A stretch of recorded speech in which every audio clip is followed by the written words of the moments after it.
Sesini doğru. Qorxsun da. Korkma laxa. Niye? Yasağıyasa Ağlayacaq. Ama qışqırıram ita. Kısmadan. Aşağı. Qışqır. Eleme Gördün? eleme. Niye? Baca doğru. Olsun da. Çırmadan. Çırpıram. Çırma dedim çırma. Yan gelim çırpım tez. Yok çırma. Niye? Niye bana? Eleme yasalama. Ya sıkışkırır görürsen ha. İlyas. Niye qışqırmıyaq ki? Gitti gördün mü? Neyi ki? Şimdi ne?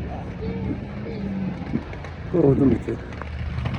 Kısma değil. Niye? Kıstırma ya. Sen çok istiyorsan itləri. Niye? Baca kokuyor. İt neynəməyə getdi? Geçti. Ula geçti. Neynəməyə? Çok geçti ula. Geçti. Yok.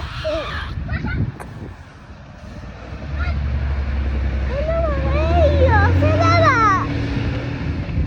Eleme dedim.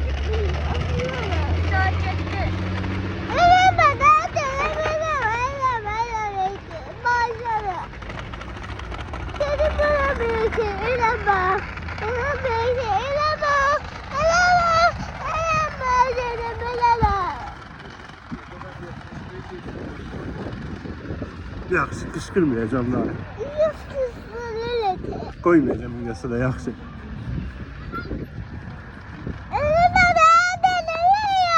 Yas eləmə. Eləmə.